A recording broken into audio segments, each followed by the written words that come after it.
If you're a facilities manager at a university, you know students rely on the cafeteria for breakfast, lunch, dinner, and the occasional late-night snack. So when a dishwasher breaks down and dirty plates pile up, the mess hall can turn messy in the blink of an eye. Enter Grainger.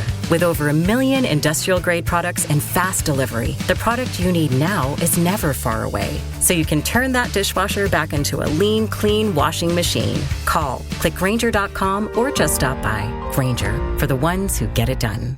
Over the past 75 years, more than 10,000 chemicals have entered our food supply, but the EU allows just 300 additives. At Thrive Market, we prioritize quality, banning over 1,000 ingredients found in conventional grocery stores. Our Healthy Swap scanner helps you find better versions of your pantry essentials, without the junk, dyes, or fillers, and everything is delivered right to your doorstep. So shop at a grocery store that actually cares about your health at thrivemarket.com/get-started for 30% off your first order and a free $60 gift.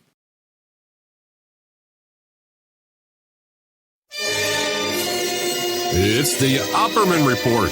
Join digital forensic investigator and PI Ed Opperman for an in-depth discussion of conspiracy theories, strategy of New World Order resistance, high-profile court cases in the news, and interviews with expert guests and authors on these topics and more. It's the Opperman Report. And now, here is investigator Ed Opperman.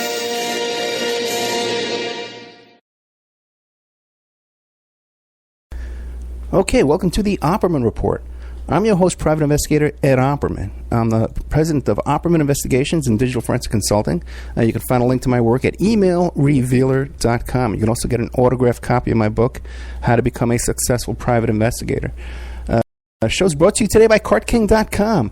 877-986-7771. Perhaps you're... let's see, CartKing.com. Perhaps, have you ever thought of opening your own mobile cart or kiosk business? Perhaps your current business wants to add multiple point-of-sale locations across the country quickly. Maybe the facility you manage could kickstart revenue by adding coffee, food, or retail services, like you own a big office building, a warehouse, or something like that. Put a little coffee cart there by the entrance, sell a couple hundred cups of coffee a day, make a fortune. CartKing.com can be the answer to your needs. CartKing.com is a North American designer and manufacturer of the finest mobile retail coffee and food carts and kiosks that money can buy. For 20 years, CartKing.com has been working with clients and corporations across America to provide indoor and outdoor carts and kiosks for any application, from large, heated, and secure outdoor retail food kiosks, like those ones you see out in front of the hot dog stands you see out in front of the Little League fields, to smaller coffee kiosks and stations and carts. CartKing.com designs and builds them all. You can find them at www.cart-king.com. And it's 877-986-7771. You give them a call, you tell them Ed Opperman sent you. That's how you get a good deal. Okay, we're breaking news here. Okay, we have with us today Heather J. Braden, who is a photographer, a model, actress, and she was just in a documentary hot off the presses, and the Panorama, BBC, just released this segment on Trump and how he's been, what do you call it, preying on these young teenage models his whole life. And we have Heather J. Braden is going to give us the behind-the-scenes story here. Heather, are you there? Yes, I am. Thanks. Thank you so much. Tell us about yourself. Who is Heather J. Braden? Well, let's see. I would describe myself as a bit of a lifer model. So I started modeling when I was 13, and I was working on film sets and other photo shoots as well, kind of behind the scenes when I was in my upper teens in Portland, Oregon. And then I moved down to LA for a year in Hollywood and worked some more. And then I took off to New York and Paris modeling, and I made it as far as New York City. And I ended up with agencies there and spent, the good part of 20 years modeling and internationally modeling as well. And then I also worked behind the camera, producing and as a photographer for fashion and advertising. And then I became a, full photographer for a while and kind of had a family and wasn't modeling for the moment during that. And then I've gone back to modeling as well, kind of as an older model, and kind of full-figured model in LA and television commercials and talent. So I'm signed over there and signed at several agencies around the planet right now. And then I'm still working as a photographer as well. And I'm actually working on a book and scripted television series / film projects, which are kind of female-oriented, but a lot of it takes from my real-life experiences in fashion and as a model and in New York City. And there's a lot of different stories there, and I've been working on it for a long time because it's a lot of time period to cover. But I've been inspired and kind of doing this for many, many years, from about 20 years ago, with a diary that started out as a joke among myself called Fat Model, because when I was 13, 14, 15, 16 and up, from the day I began modeling, I was called old and fat. Or actually, at the beginning, I was just fat. You're always fat. When you're a model, you're just always fat, until recently. You know, you could be a size 0, and they still want you to lose an inch.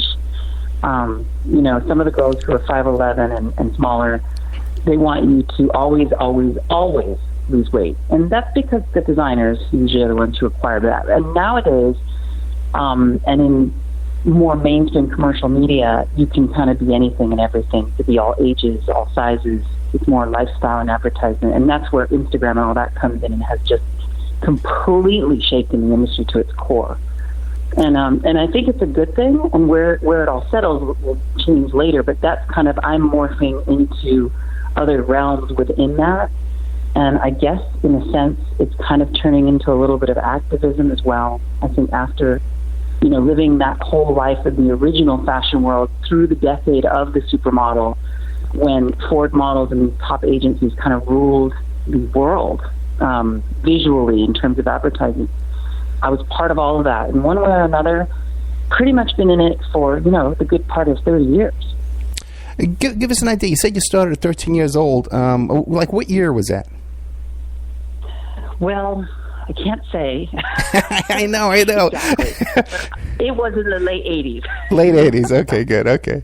All right. Now, but I was, you know, this was actually in my hometown. I say 13 because it was my very, very, very first photo shoot. I officially signed with an agency when I was 15, and that was the year that I met Eileen Ford and another agent in Portland who said, hey, you should come to New York and come to Paris and come be a model. And, you know, during the supermodel era, I didn't look like one at all. I mean, I was very, very thin, very, very pale, very, very, very white, because Oregon is gray half the year. Right.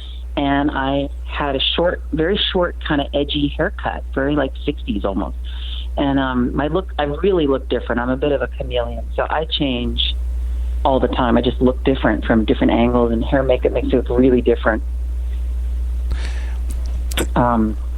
So I really became a professional at age 15.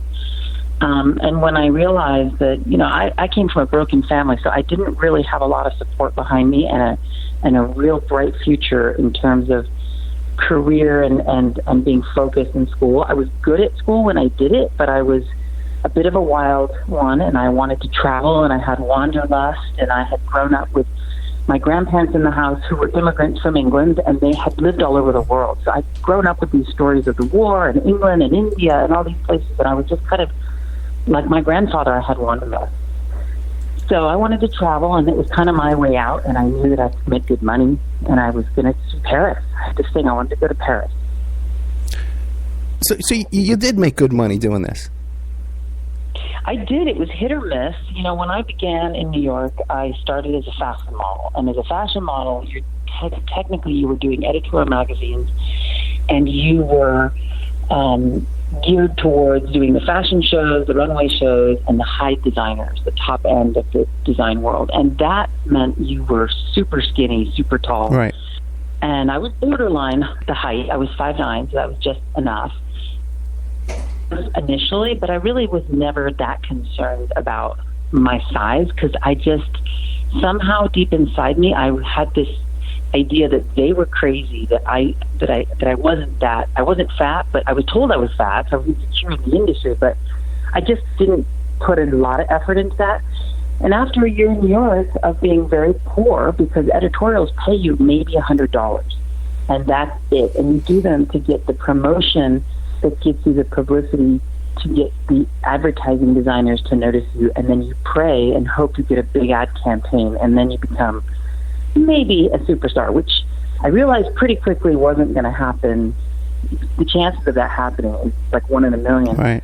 So I decided I wanted to be a commercial model. I wanted to be a catalog model. I heard that those girls made, a lot of money. They worked every day, and they were in all the catalogs that you saw, J. Crew and, every department store, Nordstrom's, all those types of things. So it took a while, and I had to look like that, and I didn't quite in the beginning. So I would go to Miami and work on that more. Okay, so now you were just in the news because you were part of a BBC segment on Panorama. Can you describe what that segment was about? Yes. BBC Panorama has been working on a documentary for a while about the allegations against Trump over the many, many years from the model and fashion side of these people. And they found through a couple other people, because a lot of models, they end up, by the time they're 20 or 25, as old and never made it any higher, and then their careers essentially are done, and they go back to where they're from. And then a few of those models, a very few, remain in the industry. They become agents, they become, model bookers, they become photographers sometimes, So that was kind of how they found us, and really about that with them, because I have some of my own experiences with that, and I think that there's probably hundreds of other girls that have come across him. And I know personally quite a few that I've spoken to that are friends or friends of friends who are just absolutely terrified to speak, who have very significant stories about him. Much, much more significant than what I have to say. And they won't speak. They're very afraid right now. Right. We were saying off the air, too, that the modeling industry is very tight-lipped about this kind of abuse that these girls go through. And even there's been some books written about the modeling industry. And when you try and book these authors years later, they don't want to talk about it. How are people silenced? I think that, well, first of all, the fashion industry that we're, I think, talking about is really one that existed in the 90s and the 2000s and also in the 80s. Okay. And it's really a world that I think has changed quite a bit. A couple of the main players back then that are actually the ones that were part of these things are dead, as well as, because a lot of these people are up in their, getting into their 70s now, and they had wild lives. So, and the other thing is that the new fashion world is a little different, and I want to make that clear. And there's a lot of great people in fashion that I've met over the years, and there's, like every industry, the really bad ones. And the really bad ones are extreme. I would say this is like a reflection of what you see in Hollywood with the Me Too. You've got these monsters like Weinstein, and then you've got great people that are behind getting rid of him. And, you can't deny he was an incredibly talented person and great at what he did. And to some people, he was probably a great friend and he may have been a great husband. But to a huge amount of people, this man was a monster. And so if you consider what that is and then imagine it in the version of the fashion industry, it's the same. And it's the same thing of rich, powerful men wielding power over a group of people that don't even have the voices that as a celebrity would, because they're unknown essentially. But so the fashion world's changed a bit. So when we talk about fashion, we'll talk about this. I think we should focus on the time period that most of this took place that I'm talking about, particularly that party that I was talking about that I attended. That actually wasn't really a party, but and other things like that. So. Why don't you tell us about? I think that these people. I think that when you're entwined in this small niche world of power, money, and glamorous kind of things, the few people that controlled it were very powerful at the time, and and then of course some of those people and some of their descendants or ex-partners who may or may not have known what was going on still run things in the fashion industry. Right. Trump had a model agency for many years called T Models or Trump Models, and it only closed down just before he ran for president. I don't think a lot of people realize he had a modeling agency for 10 years. And then, so a lot of these people have worked for him. They were models for him. The industry itself is notorious for, when you've got a lot of people who are business people and professionals and powerful men, And then you've got 15, 16, and 17-year-old girls from around the world. And at that time, there was a huge amount of foreign girls from the Eastern Bloc. You know, they tend to be tall, they're very white, and the industry at that time was all about white girls and, you know, having the height also. And then they have great features, you know, typically. So you've got a lot of young girls who often were on forged visas. You know, and I know this there were hundreds of forged visas, okay? So now you've got a lot of people in the industry who are also part of being part of that forging process even. So if an agency, let's say there's 10 agencies and, you know, they have 100 girls each and half of their girls are foreign and those girls are 15, 16, 17 years old, when you come from anywhere in Eastern Europe or anywhere in the world, you have to get a specialized visa. It's like an entertainment type visa. And at the time, and I'm not sure now, somewhere between 40 and 80 magazine tear sheets are required for that visa paperwork to get put in. And at 15 years old, when you're coming from wherever, Lithuania, you don't have 50 tear sheets. Chances are it's virtually impossible. You'd be a number one star in that little country if you were able to have that many tear sheets and get out. And they did. You know, the few that did would get out. But there were definitely not hundreds of girls from those places at age 15 that were superstars with 80 tear sheets. So they were forged. They used to fake tear sheets all the time. Agencies often still do it. It's a lot harder now, but they still do it. And get a girl out of that country to come over and become a model. So, you know, when you tie the intricate details of a whole industry together and you look at it and then you see people who are still in the industry who were there 20 years ago, there are people that were working with him that work for other agencies currently right now in New York. There are agents that were part of that document. Well, they know what happened in the early documentaries with, you know, Diane Sawyer and allegations against certain agents in New York that they're still in the industry. They're still around. And I think some of them are shameful that they were part of what took place and what took place for a good 20 years. And they may not have even realized at the time, as a young person themselves, what part and what role they even played in this bigger picture of what was really going on. Because a lot of these powerful men that ran the agencies also hired young 20-somethings out of college to then lure girls into situations.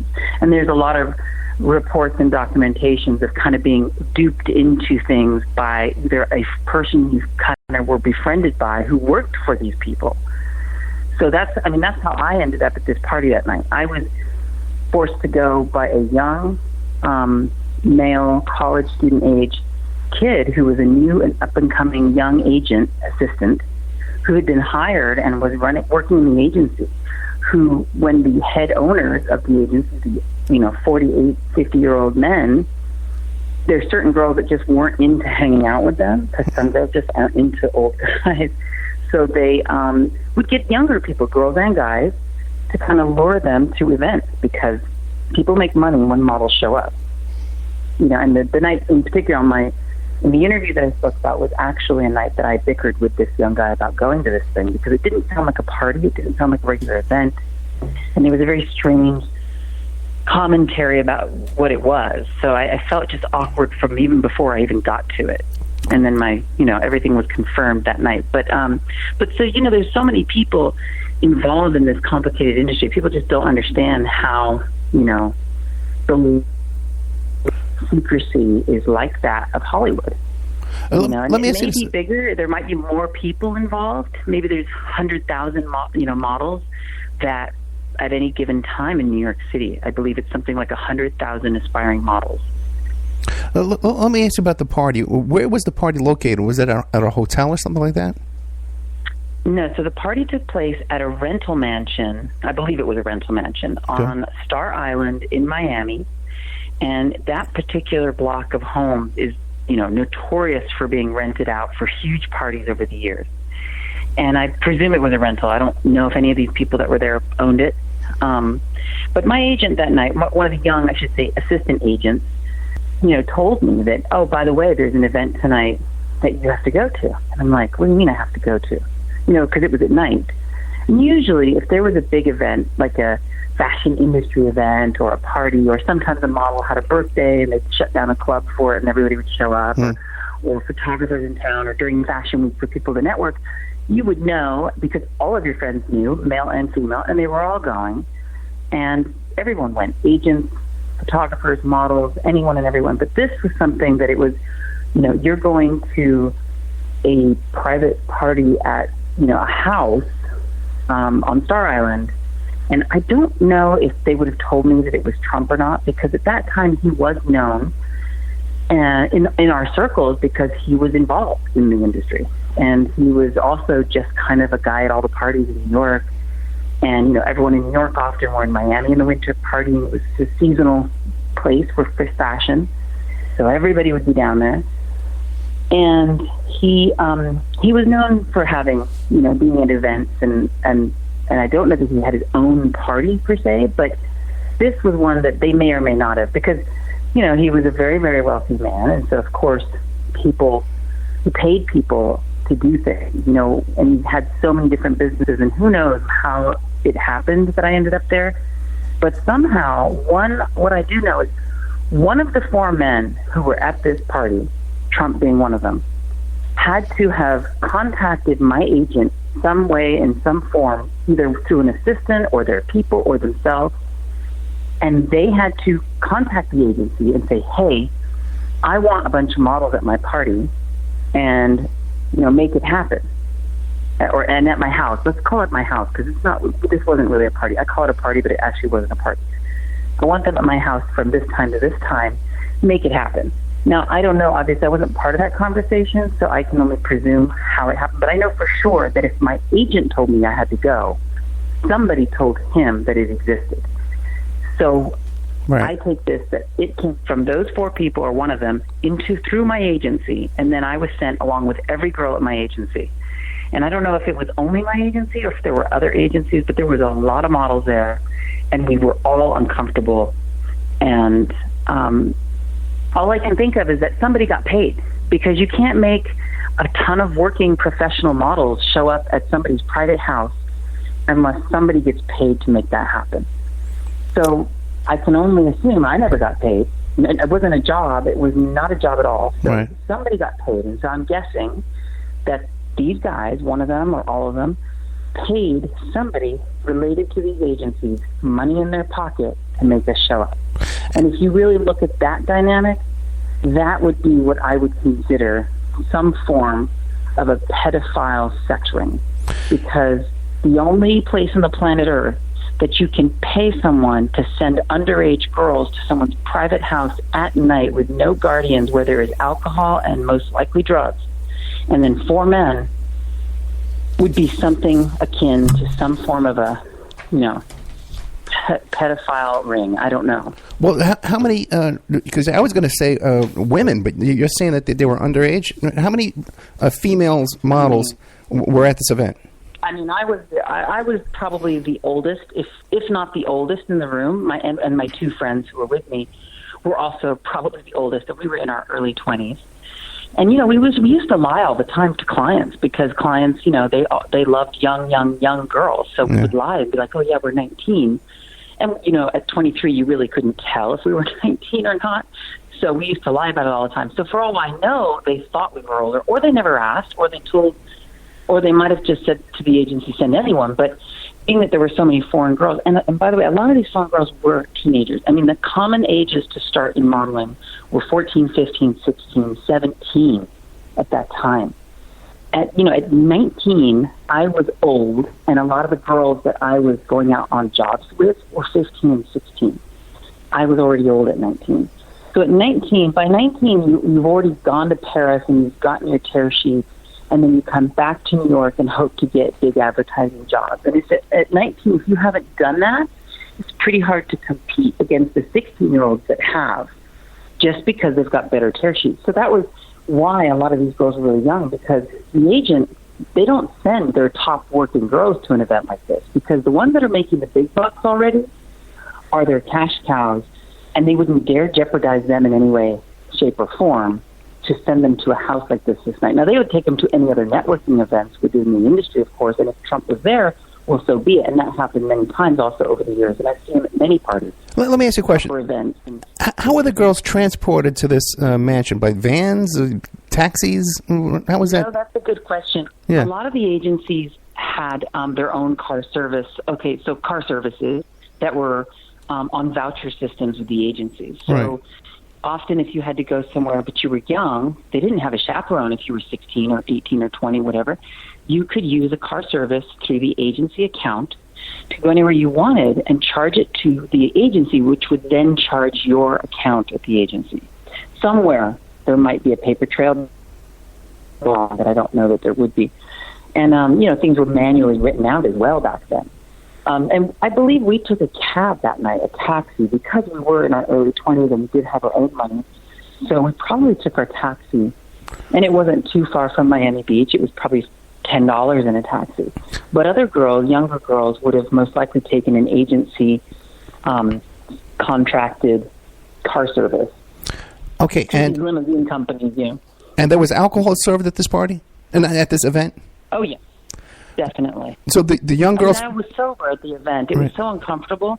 I was sober, but there were drinks, and I do remember getting a drink, but I did not drink much. I was very uncomfortable all the time. Did it seem like any of the women were enjoying themselves? No. Nobody really looked like they were. So we arrived, and as we arrived at this big opulent mansion, we entered the door, and there were two men that were kind of like, security, home security guards, probably armed guards, some kind of a service. And kind of in the doorway, there was no host or hostess of the party or even welcome crew at all, which was weird also. Any of these large mansion parties, there's always some sort of a staff doing things. Yeah, the party planner type, Yeah, and there was a table. There was really no music. There was some quiet music, but no DJ either, which is also unusual. It was dark out, but it was winter, so it would get dark at 7. And there was a table, a bunch of documents, and we were kind of just pointed to the table. And we're used to walking in somewhere and signing in on sign-in sheets. And I looked at the paper for a minute, and I was very young. I didn't know what it was. I have no idea what an NDA was at that time.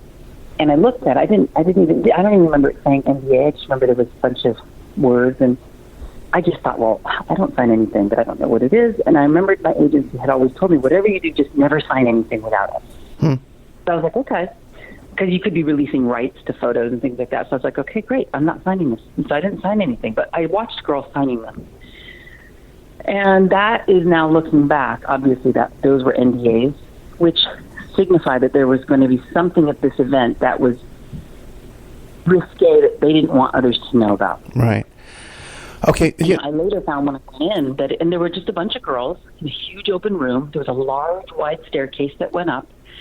And, you'd hang out with your clique of 2 or 3 friends. There was no party atmosphere. There was no one commingling about. And girls were just kind of like, what is this? Like, there was no one really there except for us. There were no men there at all. And we would, me and my 2 friends spoke all English. They were Australian and New Zealand, so we hung out. Other girls, there are a lot of foreign girls, I would imagine in their teens, hung out and spoke among themselves because they had 1 or 2 friends. They're kind of shy. They barely speak English. And for the most part, everyone was foreign. A few people weren't, and that was it. We didn't really commingle because we didn't know them. And it was just an awkward feeling from the minute we got there. It was just a very unusual feeling. Okay. And then once the room got kind of filled up, these 3 men came down the stairs. All 4 of them. And one of them was Trump. And who were the other 3 men? They were famous men? Yes, they are very famous A-list actors, Academy Award winners or Academy nominated. I believe probably 1 or 2 of them were married at the time. If not all of them, they may have all been married. I think one might have been divorced at that point. And they were notoriously known in Miami for attending fashion parties as well. And when you have 40-something-year-old men attending parties where there's young models, why else would they be there? There's only one reason they're there, and they're there to meet the girls. Right. These men, outside of that party and meeting those young girls, zero relationship with fashion. They have nothing to do with it, and they're very unfashionable themselves. They're not even fashionable. And it's not like these are celebrities who are doing fashion lines or male celebrities that are incredibly stylish that have something to say about fashion in general. These were just 3 normal guys who happen to be mega celebrities in a room full of very, very, very young women, most of them foreign. Now, these three men, are they still mega celebrities now? Are they still alive? Yes, they are, and they are. Okay, and they're still, and so we would know their names right away. Okay, great. Let's take a little commercial break, okay? We're here with Heather J. Braden. And her website is heatherjbraden.com. She's also promoting this website called Me Too Fashion, which is mvm2.org, which is advocating for these kind of issues here as well. You can check out, there's going to be a Panorama on the BBC, is this documentary just describing this event that we're getting an interview about today. And there's a bootleg copy of that on YouTube you can go find. Okay, but otherwise, hopefully it'll get distributed on a larger scale, and we'll get to see it here in the States. We'll be right back with more of Heather J. Have you ever thought about opening your own mobile cart or kiosk business? Perhaps your current business wants to add multiple point-of-sale locations across the country quickly. Maybe the facility you manage could kickstart revenue by adding coffee, food, or retail services.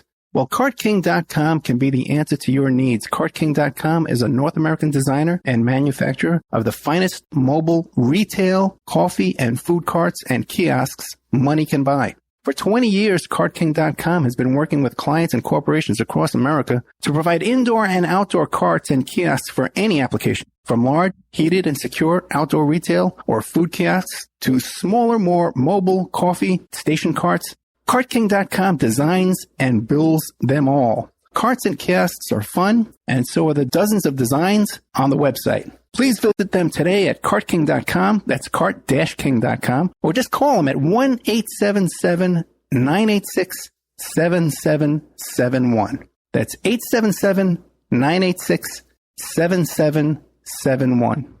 The Opperman Report is brought to you by SubhashTechnosis.com. Subhash Technosis is a search engine optimization and website design company located in India. So you know you're going to save a lot of money and get top quality service to boot.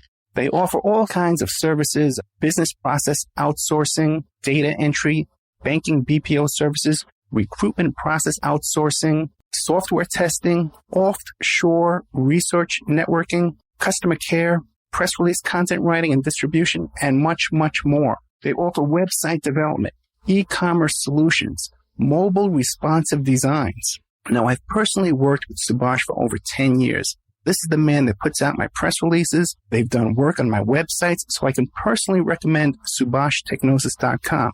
You can find the link to Subhash Technosis at OppermanReport.com and also AwakeRadio.us. People are waking up. They're standing up to those pushing pesticides and GMOs as safe alternatives for a starving world. What a bunch of crap! I tell you, I'd rather eat dirt. So I drink Life Change Tea. It's an herbal drink, cleansing my body of toxic sludge and nasty chemicals, and of course, ridding the intruders that are hidden in my so-called food. And by the way, Life Change Tea is non-GMO and organic. No fillers, no yuck. Just a great defense against you-know-what. May the supplement force awaken you. Don't fall to the dark side. Sorry. I went to the movies last night. Anyway, enough said. How do you get that herbal drink and change your life? GetTheTea.com. That's GetTheTea.com. You will awaken. You will get stronger, and you might even lose a bit of weight. So awaken to Life Change Tea and the many one-of-a-kind supplements at GetTheTea.com. That's GetTheTea.com. May the supplement force be with you. We all have questions. Did he do it or did he not?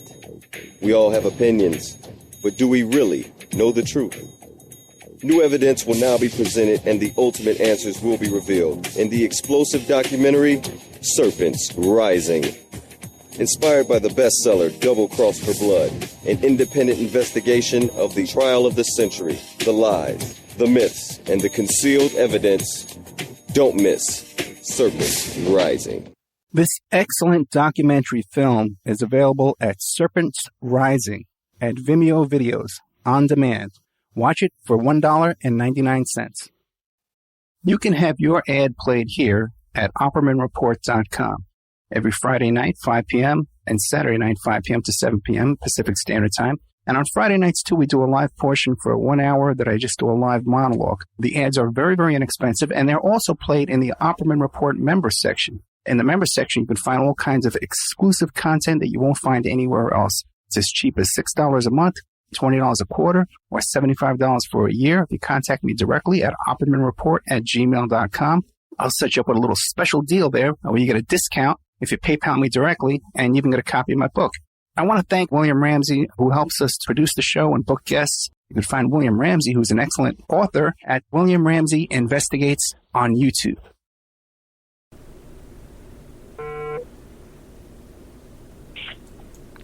Okay, welcome back to the Opperman Report. I'm your host, private investigator Ed Opperman. We're here today talking with Heather J. Braden, who's describing an event.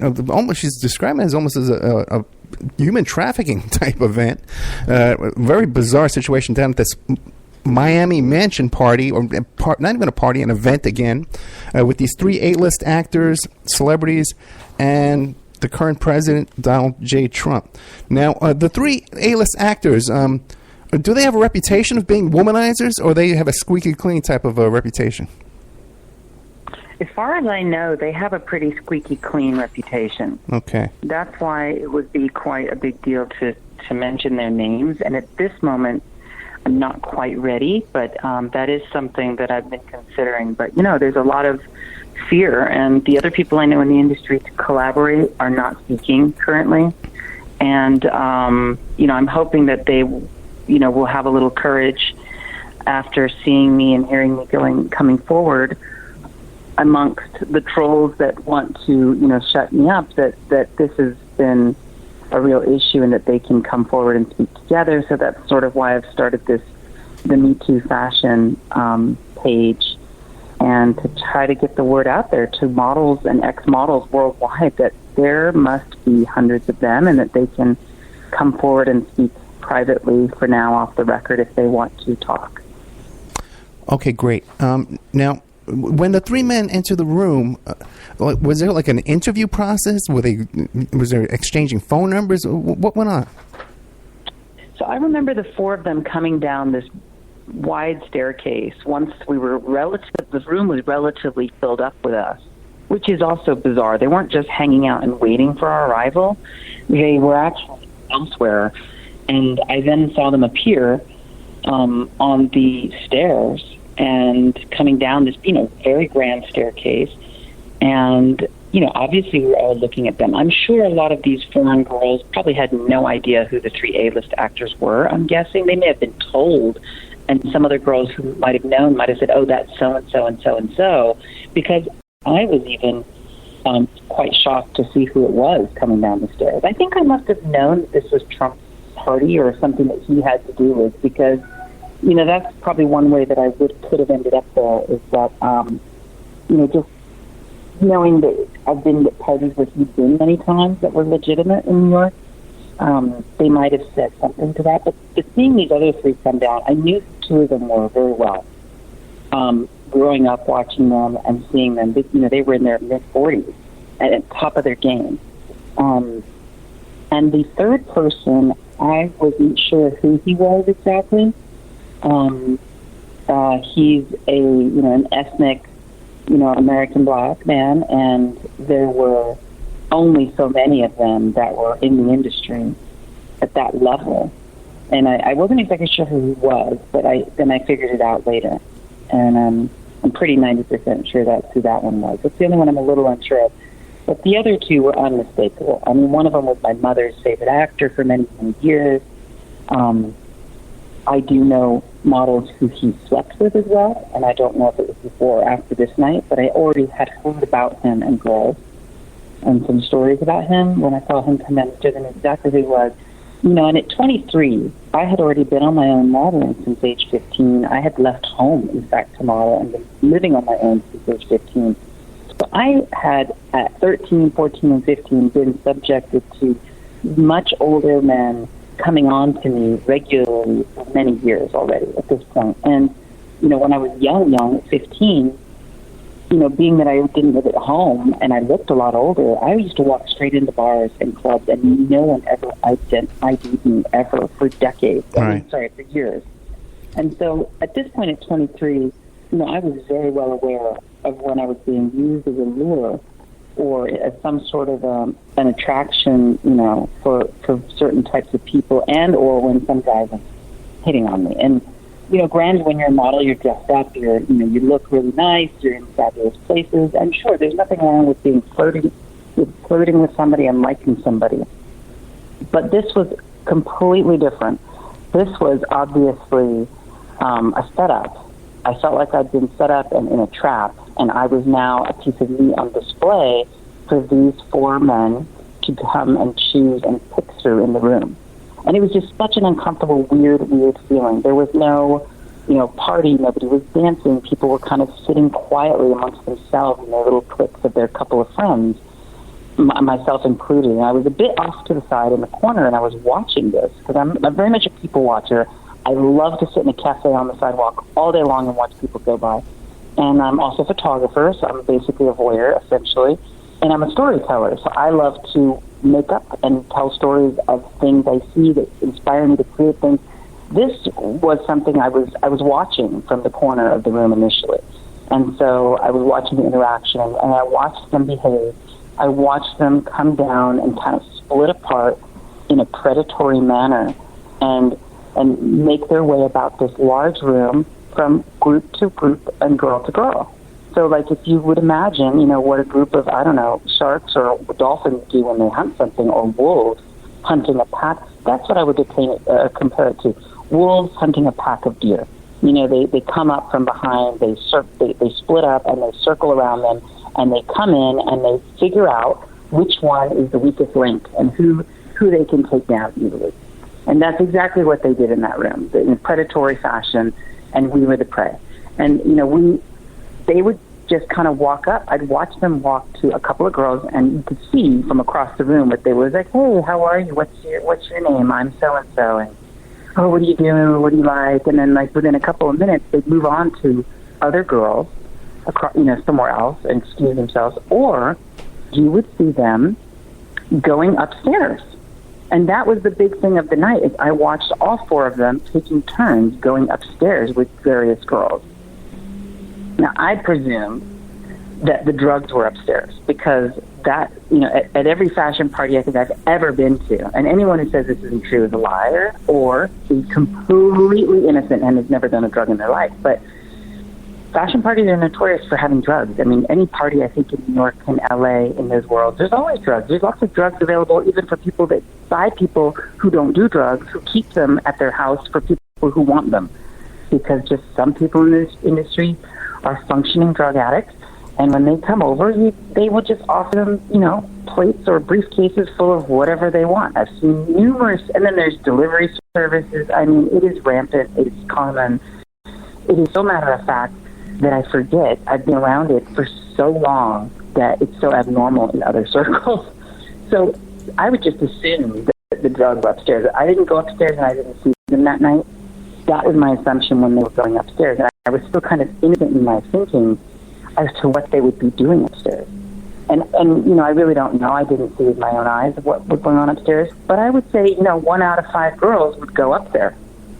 And all of them went up and down with girls. Trump came over to me and asked, and made chit-chat with me, and the same thing, and asked me if I wanted to go upstairs.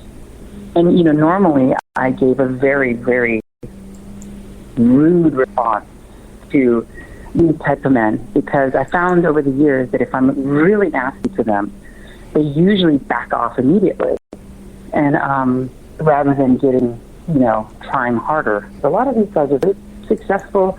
They're very good at, what they do, and they don't like hearing no, especially when they have a lot of money and power. They can pretty much buy and get anything they want from anybody. So when they're told no, a lot of them, it's a competition. It's a challenge. They're very competitive men. So if you say no to them, it's like, oh, really? Okay. Really, what's it going to take? In their mind, you can see the gears working. So, okay, you're saying no now. Well, let me see. They want what they can't have, and they want it more the more you say they can't have it. So, usually I had a very, very set of rude comments that I would make back to guys like this, and often it was curse-oriented. And it was often just so beyond disgusting, I can't even say it. And that usually turned him off pretty quick.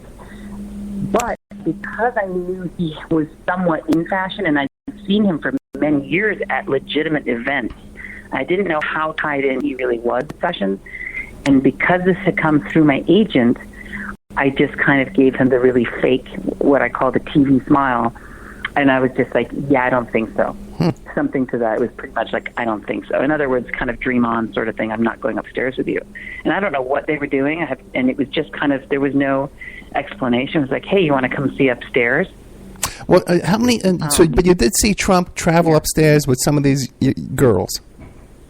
Yeah, I saw them all going up and down throughout the evening. I was there for a few hours. You know, you'd see them go up, and 20 minutes later they'd come down or so. And what ages were the girls? What ages were the girls that gone up there with Trump? I mean, most of the girls in that party were, that event were under 20 for sure. I mean, I would say half of them must have been in their teens. And when I say teens, I'm thinking like underage. Nobody was there checking ID at the door. Nobody asked anyone's age. And in fashion, nobody really ever did. We were always at bars and clubs in New York underage without ID. Right. Always. I could name 20 clubs we spent years going to in both cities, and models were never ID'd at the door. So nobody ID'd us ever. You know, there's no way to know for sure how old these girls were, but I am sure with just the numbers of fashion and the ages of the average models at that time, that there had to have been approximately at least half of them had to be underage. Now I'm not saying the guys knew that because it's like I said, nobody was checking ID at the door. But if you're a grown man in your 40s and you know what a young girl looks like, or at least a girl, even if you might not know she's 15, you know she might be 20, and at that point, you have a responsibility to find out that that girl's not, 15 or 16 or something. And of course, nobody asked. Nobody wanted to know. Now, have you ever been to an event since that event that was as uncomfortable or as bizarre as that event? Never. That's why I remember that one crystal clear. And I've told many friends over the years about that night. And, of course, he didn't really become even widely known among other people until The Apprentice. People kind of knew who he was. If you were into anything, you might know. But so I've told that story to quite a lot of friends over the years, not as in detail, but yeah. Now, a lot of people in fashion, by the way, just shrugged their shoulders at that party, like, "Oh, that's so whatever." Like, who cares? Like, but that was a unique event.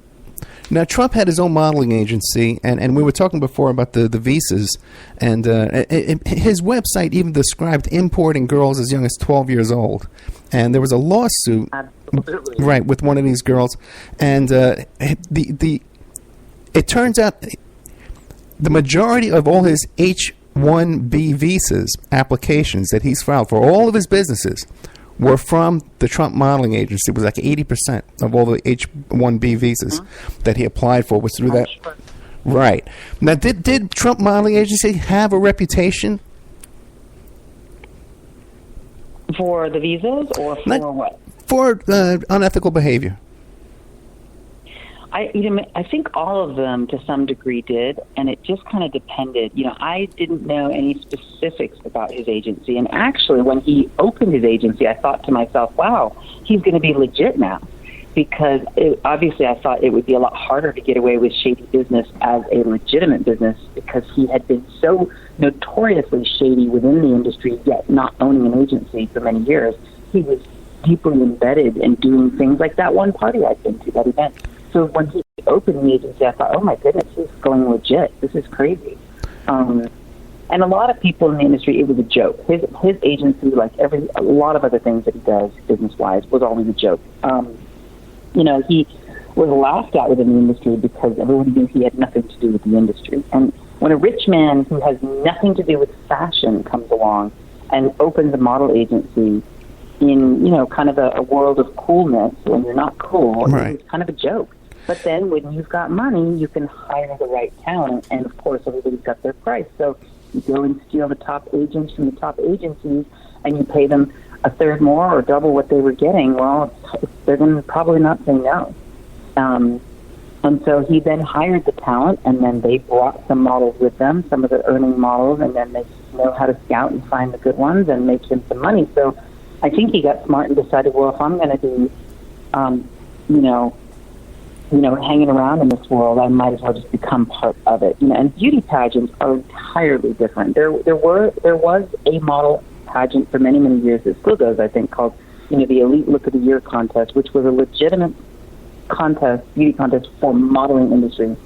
But otherwise, regular beauty contests and Miss America, Universe, and all that, was really, really different. And that generally never crossed over, kind of like television and film back in that time.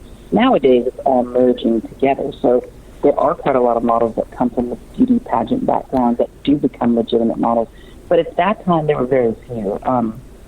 And so when he went into the modeling industry world legitimately, this was very different than him just running and participating in those beauty pageants, which, you have to, again, ask yourself, what is this man doing in these worlds? What are any of those men doing in the world? Well, you can make a lot of money in the fashion industry if you know what you're doing, but usually, and what I've found in 30 years, is that men in fashion, whether they're photographers or agency owners who are straight, tend to be there to meet the models. And when the models are in their teens, typically starting in their teenage years, you have set it up to be a legitimate, pedophile's dreamland, basically. And there's nothing wrong with flirting, and I get if I was a guy or even a girl, I want to be around some cute guys or cute girls. There's ways you can make that happen. And of course, in fashion, you can make it happen even better. That you want to be around conventionally beautiful people, like model types. So, but obviously, when you've got a long-standing history of a few very powerful, wealthy men who have overrun and ruled an industry, whether it's, directors and agencies in, Hollywood, or it's the same version of those people in fashion, it just, it doesn't take a genius to figure that out. Trump. There's some legitimacy to it. Now, Trump had a friendship with John Casablancas from Elite Modeling Agency, and he actually turned his own daughter, when she became a model, Ivanka, he turned her over to John Casablancas at Elite Modeling Agency. What was his reputation? I don't know. I've heard within the industry from a lot of people, there's a nickname for him I've heard over the years. It starts with the word model and it ends with the word that begins with an F. Right. And now I don't know the specific allegations against him. He was a little bit before my time, more 80s oriented. And of course, after that, it, with Elite models that was kind of notoriously intertwined with some of these sketchy businessmen. So I can only imagine what, the stories are about him. I do know that he apparently was, it's hard to say because a lot of these men were in competition with each other, so a lot of these agency owners, they were in direct competition with each other. First of all, they were all out there for the same reason, and that was to make money off beautiful women and to meet beautiful women. There's only two reasons they ran those industries, and that's because they wanted to meet them and date them and sleep with them, or make money off of it while they did the other. So they were essentially all against each other. And the only one who was run by a real woman at the time was Ford Models and I believe Wilhelmina. And then I think Next Models, there was a partner of a woman. There was a man and a woman who ran it and oversaw that. But otherwise, these were run by men. The agencies in Paris were mostly run by men. And so they were sort of arch enemies, and some of them were friends at one point or had worked together at one point, but they were essentially all sharks competing for the same prey. Now, if that makes any sense. Yeah, and previous to our recording, the name Jean-Luc Brunel came up, who was a model scout who had a reputation of date rape, drug, and stuff like that. And I believe, it's widely reported. Had you ever run across him? I have met Jean-Luc many, many times. He's notorious. He has notoriously been accused of many, many, many, many things. And yes, he has been accused publicly by at least 5 girls for being drugged and raped in Paris while with his former modeling agency that he owned in Paris at that time called Karen's Models. And there were 24 other girls that came out and spoke publicly against him with Diane Sawyer in 60 Minutes, right, which was in the late 80s or early 90s. And a lot of other people did not come forward, and those models were often kind of discredited. And of course, at that time, it was just that one show. But a lot did come out of that show that was good at the moment for a minute. But then, a few minutes later, Jean-Luc was right back in action. Nothing really happened. It was a hiccup in his world, and that was about it. He stayed in business, and he kept going. And, because of the stories I'd actually heard about him, I had heard about friends of mine who had been drugged in bars and clubs. And from the whispering among models was that the bartenders were drugging them on the behalf of this man. Because you remember, these parties were usually, they'd book out these clubs like Bandouche and stuff, and they would book it out and hold these exclusive VIP model type parties there. And so everyone hired and working that night were kind of hired under those guys. So according to the people I know who told me stories, because I never went, they were drunk drinking at the bar and woke up, tied to some of these men's beds in the mornings and their heads being raped. And I knew so many of these girls and had heard so many of these stories that I was so terrified when I got to New York to go to Paris that I never went. That's why I never went to Paris modeling. I was given contracts. I was given contracts with Karen in Paris, with Jean-Luc. I met him in person numerous times. I was offered numerous times to go there with them. And I would be staying in one of his model apartments. And I had already heard the stories, and it was very difficult as a model to turn that down because it was one of the quote-unquote best agencies at the time. So to turn down something, but I was absolutely terrified. Now, Brunel, he had a reputation too of having access to visas, some special access to visas. Are you aware of that? Who did? Brunel. Oh, I'm sure. I mean, as far as I know, all the agencies. I mean, every foreign girl that I know, every single foreign model that I ever met was on a forged visa through one of the agencies, because none of them were known in their countries. I think maybe two girls that I've known, and some did have real tear sheets, a few, but then they'd fake the others. Well, one more question, and then we have to take a break. Now, Brunel also too had an odd relationship with Jeffrey Epstein, where he actually visited Epstein when Epstein went to prison. He actually visited Epstein every single possible visiting day plus one. So he visited twice one day. What do you know about? And did Brunel have a relationship with Trump? I don't know for sure, but I do know that those guys were the power men who were running the industry. And, I mean, Trump was a regular at fashion parties for many years before even owning the agency. So I can't imagine that they didn't know each other. I mean, I think there's photographs of them together, as far as I know. I believe that there's photographs of Jean-Luc. Wait, I'm trying to think. Wait, who's this photographs of? There's pictures of one of them together with him, and I'm trying to think of who it was in the pictures. If it's Epstein and Trump, or there's definitely pictures of Trump and Epstein together. There's several, and also with Ghislaine Maxwell too. Oh yeah. And between who? Sorry, go ahead. Oh well, time to take a break anyway. But we'll come back with more with Heather J. Braden. Her website is heatherjbraden.com, but she's also working with this other group, Me Too. No, this is your group, Me Too Fashion? So it is. I just put it up there for models and people in the fashion industry to be able to start kind of coming together privately and secretly to discuss anything they may want to talk about. And it's Me Too Fashion, MVMT.org. There's also a web page, Me Too Fashion. I've been kind of starting to hashtag that a little bit, and I've got a few people who've already signed in and joined up who are prominent people from that time.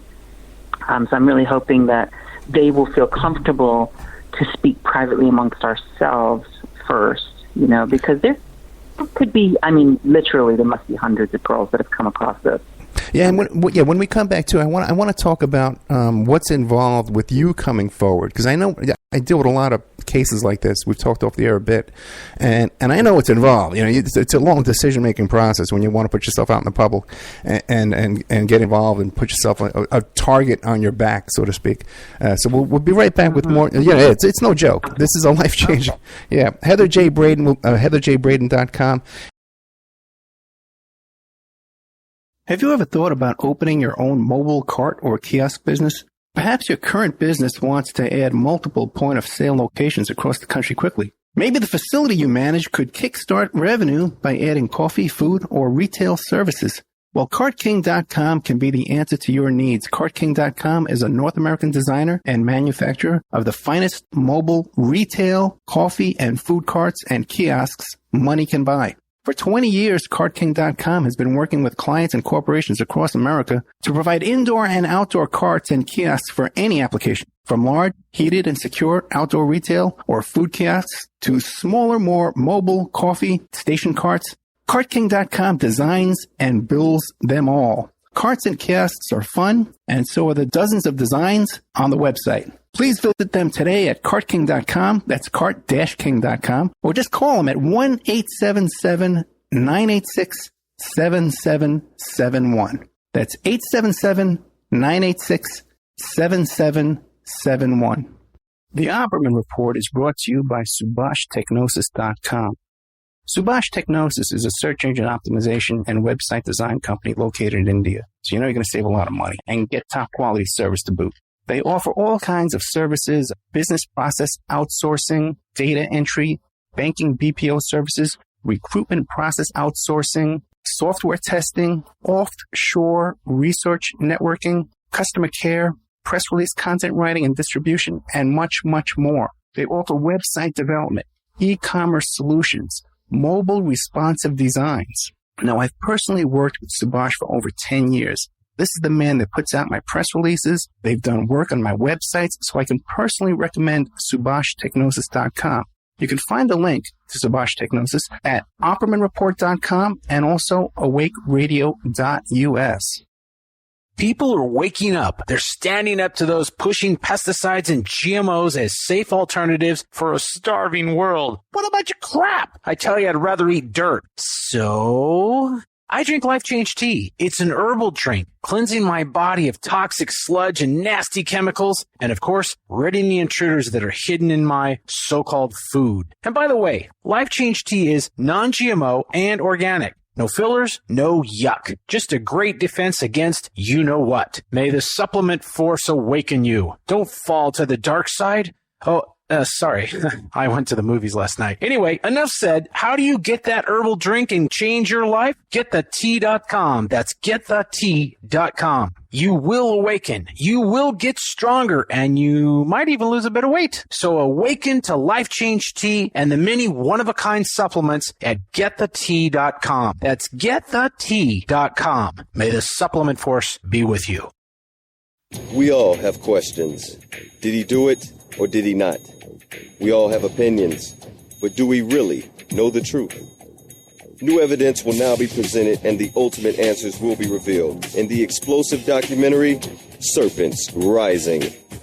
Inspired by the bestseller Double Cross for Blood, an independent investigation of the trial of the century, the lies, the myths, and the concealed evidence. Don't miss Serpents Rising.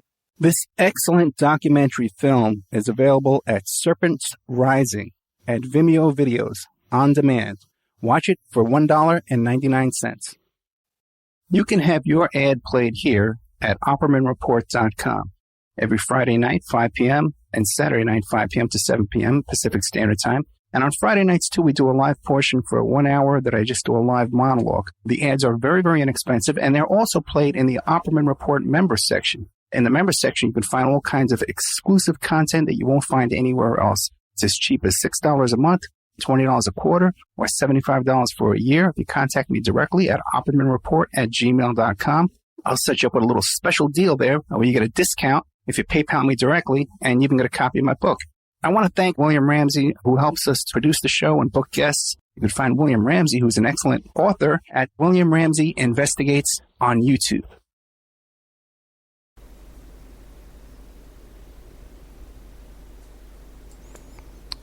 Okay, welcome back to the Opperman Report. I'm your host, Private Investigator Ed Opperman.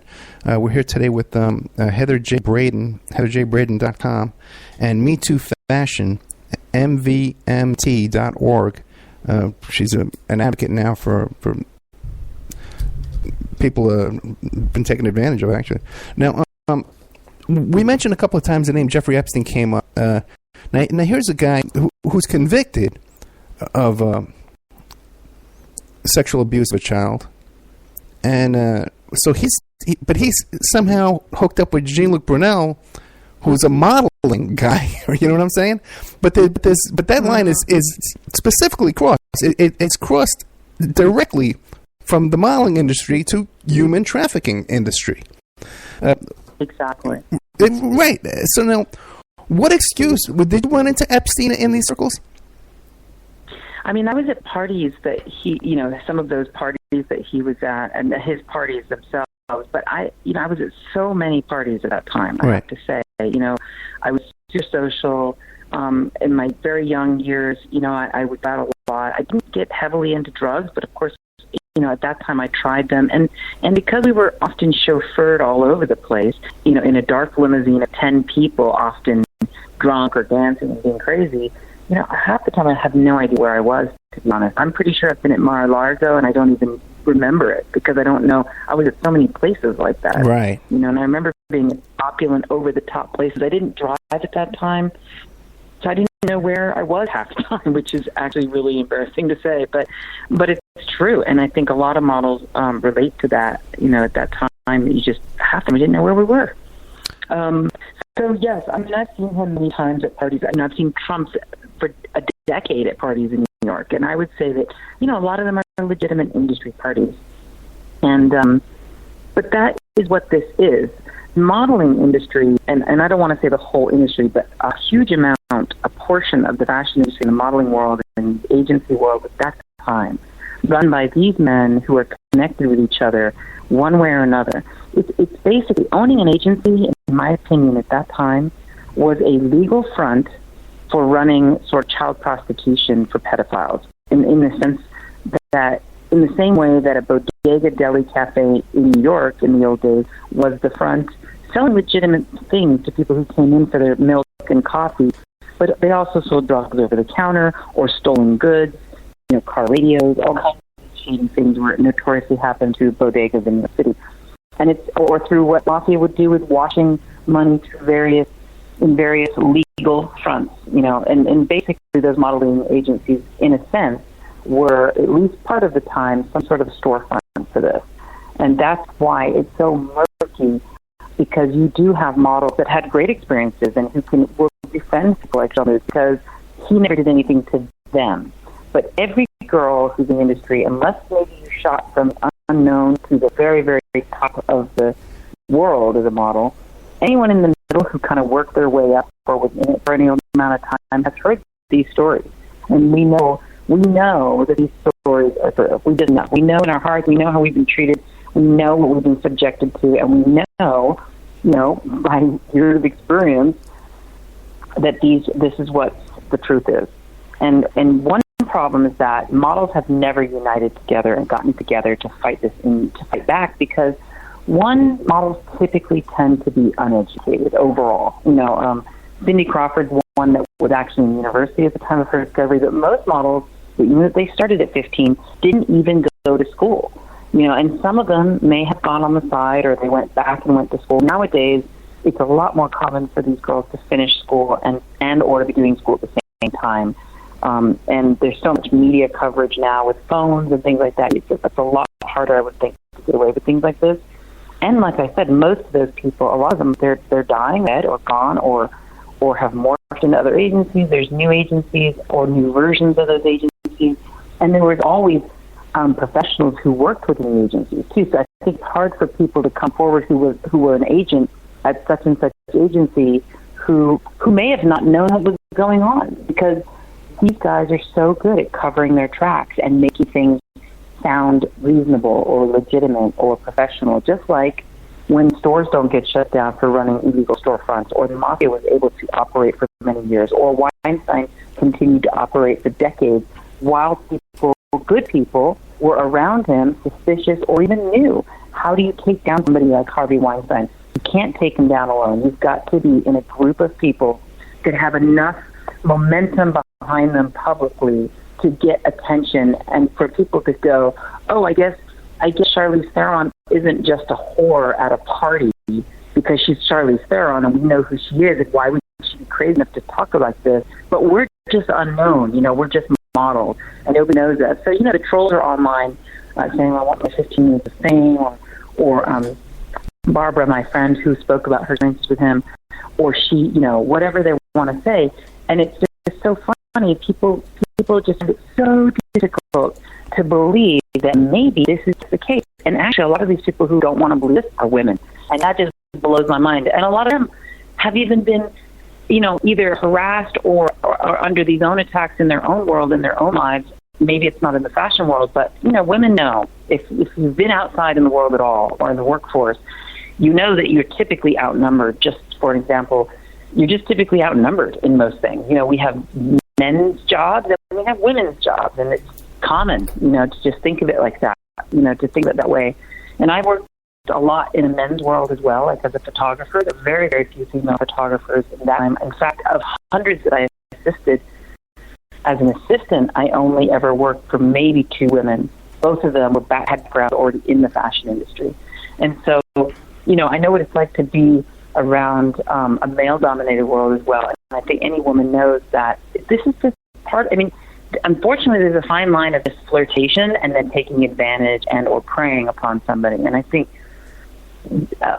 some guys find this funny and they just laugh about this, and they laugh and say, oh, really? Well, should we hold the door open for you or not? And that's what's really disgusting, really, is that this has nothing to do about being chivalrous or respectful or thoughtful or considerate or holding a door open. And that's like minimizing what women go through, people's mothers, daughters, and children, and have gone through their whole lives. On some sense, somewhere, they are going to come across this on one way or another. And this is just a version in fashion. But unfortunately, we don't have voices like Charlize Theron, where we are a mainstream public space, that when 5 or 6 of them get together, people really listen and don't call them a whore or just wanting their 50 minutes of fame because they've already got it. They're already famous. But I can assure you it is not fun to have a quote-unquote 50 minutes of fame, something that is as risky that you could be afraid for your life. And everyone that I know in the industry is absolutely terrified to speak. They think I'm crazy. I had numerous people calling me saying, you're going to get killed. Please don't do this.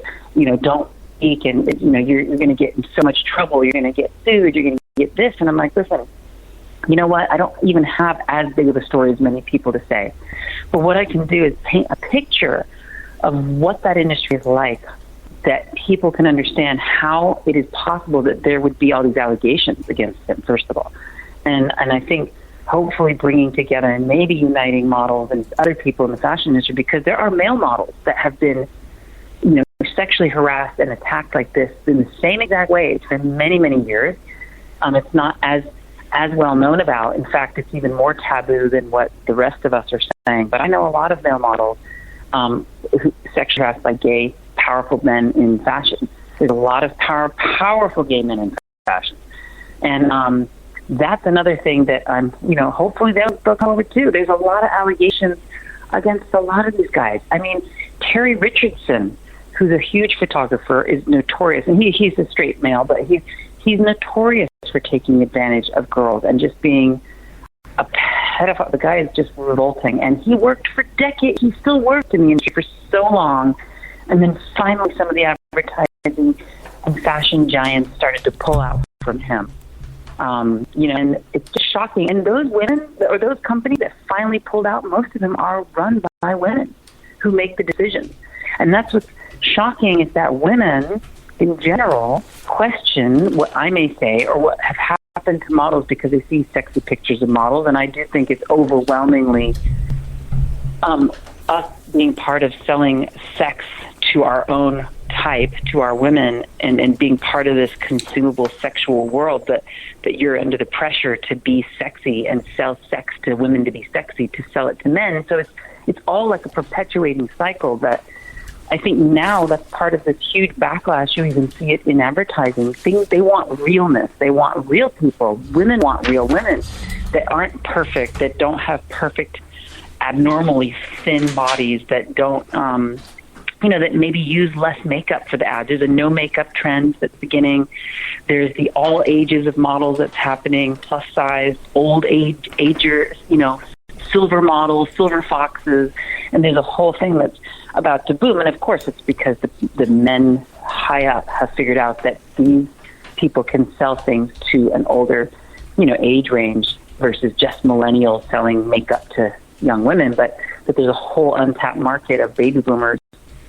So things are really changing in terms of that. And, we're in a consumer world, so everybody's got something to sell. But, I suppose myself included in one way or the other, but I'm a bit embarrassed that I've been part of this for so long, and I didn't know how to cut the dots and speak out. And when Trump took power and I realized all these other allegations, it makes me realize, God, there must be hundreds. Well, who's going to start the conversation? And nobody wants to do it. 20, 30 years, people have been trying to do this since 60 Minutes, since before, with all these people that we're talking about, and nobody has done it. And they're dying. Some of them are dying. They are dying off. Yeah, I've tried to do shows about this. I told you I tried to book authors who wrote books about these stories. Who they don't want to talk about it anymore. They just don't want to come forward. Speaking of, when I booked you for this show, I tried to get your friend also too. What's her name? Barbara. Yeah, Barbara. Yeah, Pilling, right? Can you tell what her story is? Because she was actually 17 years old when she had contact with Trump.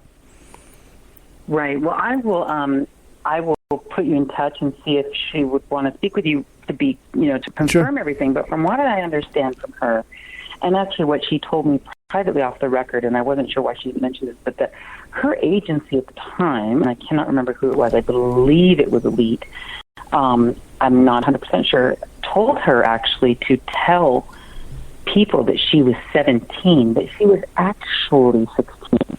Oh, okay. So that night when he did approach her and ask her about her age, she did say that she was 17, but she actually told me she was actually 16. That's what they told her.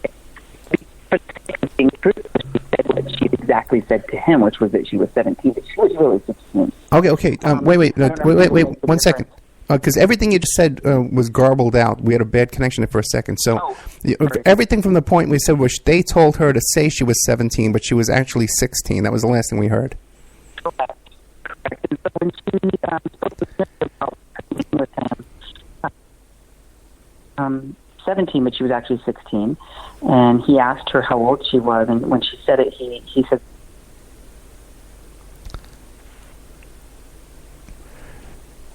you know what? We got to really... girl. Yeah, you're breaking up really bad. Are you moving around when you're talking to the phone?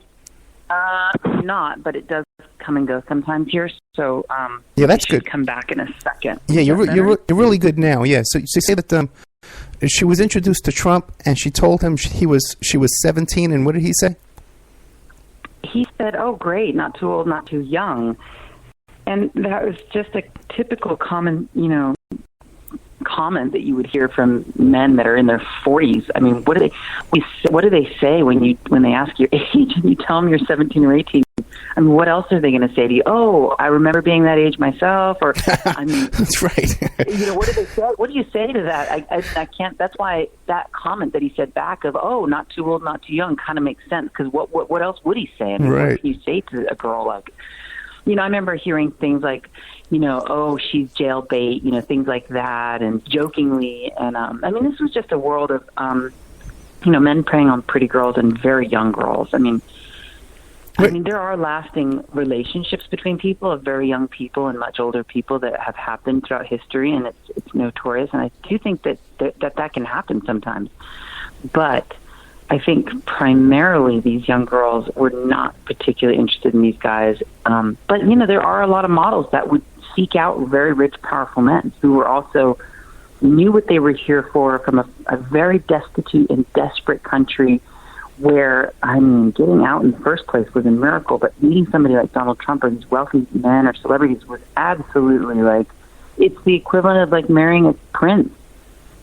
So they would a lot of girls would do just anything. That's why when they went through that room, preying upon us at this event, that, 1 out of 5 would go with them, or 2 out of 5, or they knew it's just a numbers game. If you send 50, 30 will say yes, or 20 will say yes.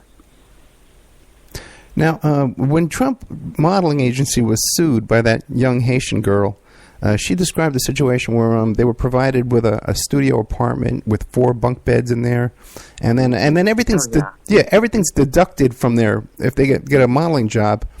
the transportation, the FedEx bill, the rent, everything gets deducted from that, and they wind up with nothing. Well, basically slave labor. Now, how common is that? That is so common, and again, I don't know how common it is nowadays, but it would be particularly common, especially for any girl that didn't have their parents really involved in their work life, like I didn't. So that happened to me a lot. You'd work, and they would just rack up these bills within the agency, and then they would, if you asked them for a printout, first of all, you felt like you were asking the world. And, when you wanted to see your expenses and your expense sheet, I remember girls having expenses of $10,000 a month. And they were broke. I mean, we were starving sometimes. I remember counting coins and pennies so that we could get together. I think it was 75 cents in New York would buy us a banana and a bagel at one of these corner carts. And for 25 cents, we could eat a banana and a bagel and keep going for, most of the day on that through the night. Okay, and at night, we would get free dinners and free food because we were invited to all these, super fancy restaurants and nightclubs that were sometimes restaurants that then turned into nightclubs because we were models and used as bait and lure for the rich men that would then come to these clubs and restaurants and spend a humongous amount of money for the right to be in the same room with us and to possibly have the opportunity to meet us.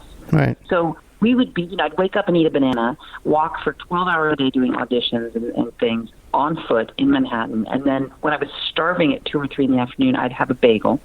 And this is what we all did in the beginning. Before I was a catalog model, that's what we all did. So, and then when you did work, and you'd made a few thousand or, here and there, they would charge you this ridiculous amount on your account, and you never saw it. Never. I remember begging agents for a $200 advance.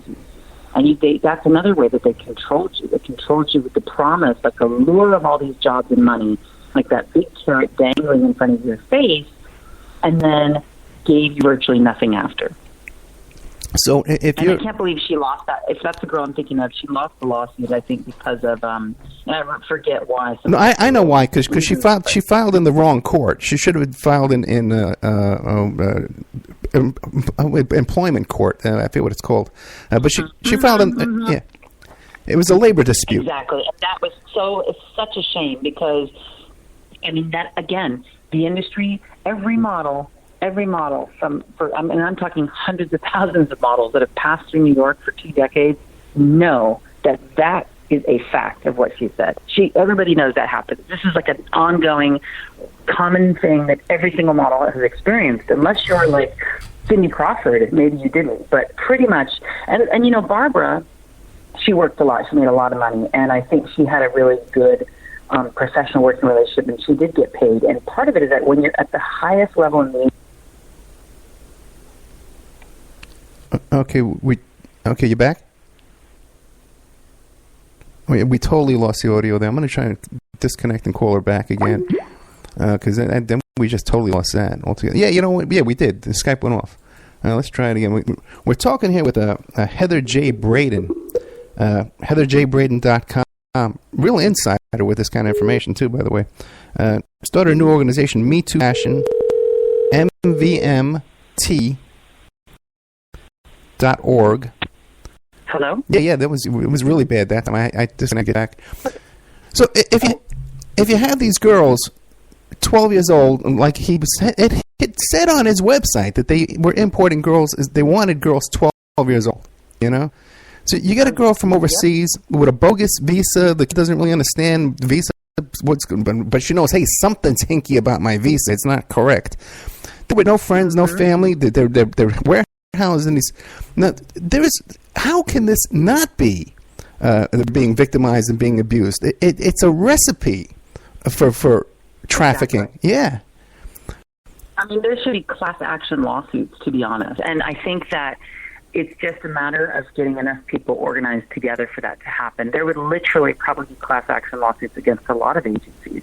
And and like I said, it's a hard, you feel conflicted inside because I have great friends that are great agents, and I've met wonderful people who have been at agencies that at one agency was an incredible experience for me. But I know other girls from that same agency who worked with a different agent in a different department who had an entirely different experience. So And like I said, some of those people don't work there anymore, or they've moved on, or they're dead now. But there are still enough of these men in power and there's enough allegations against Trump himself, and there's enough history there. There's just people are afraid. But when you get together, there is safety in numbers. If all of these models over these 20 years can find each other or even know that I exist with my little mini movement started, or that there's even anyone speaking out at all saying this other than these scattered stories. Because this girl, when she tried to sue about her, work paper, her money through the agency, and felt like she was a slave. I think it was Alexia Palmer. I highly doubt that anybody came out and stood in her defense. I highly doubt that anybody said, came up from Trump models and came forward and stood beside her and said, hey, yeah, we were there and we experienced the same thing. Because had they done that, I think that maybe there was a chance for her, but nobody's come forward. It's like everybody's tight-lipped and have their own interests in mind, and they're concerned for their jobs. And I think there's ex-agents from Trump models who I personally know, who are still in the agency, who are in the industry and who work elsewhere right now at other agencies. And I think they're probably deep down afraid that if they speak out against these things, that they know that their own agency right now probably still does those things. So then their agency is going to get either, scrutinized or they could be fired, and their career, literally their entire careers would be over. So I get it why they're not speaking, but there's also, I just don't know how these people can sleep at night sometimes. It's pretty easy for people to just distract themselves and pretend it doesn't exist, sweep it under the carpet. It's an industry that victimizes people. The industry itself is exploiting. It really does. Yeah, it's just amazing. Now with Instagram influencing and influencer models, they have a lot of power over their ability. That's what's kind of incredible about Instagram. Right. As much as in the beginning I wanted to say, oh, it's not real, it's not really fashion. But what it is it's like an example of the backlash, and now you've got these Insta-famous, influencers who have so much power in advertising that actually can control their own destiny. It's kind of like being a legal prostitute, really, because if you were a legal prostitute, you don't have to deal with pimps who abuse you and subject to their rules, but it's just...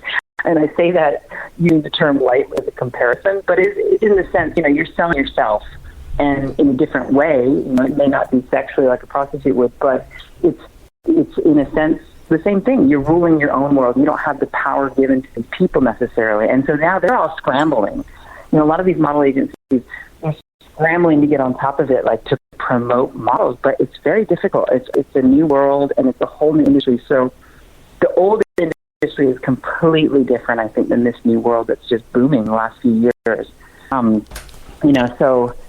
and to be authentic as well is what is just, you've got to be authentic and try to create some sort of authenticity to also help with the trends. But yes, this former fashion world, and there's people that still work in it. There's a lot of them, and they're good people. They have just got a very dirty secret, and that is that they know. And there must be hundreds of them. They literally know that what that girl said was true, and what many of the allegations have been said about the agency and the industry is true. And Trump was part of that. So it's not like he most likely didn't have anything to do with any of that. Most likely he did have something to do with all that, because, this was his agency. If there is a mass movement of models from Trump models that come forward, or people that work there, and collaborate their stories together, and speak out against, the hypocrisy of what he's doing to, families and children, and the whole thing with immigration and dividing people and turning, good people into haters.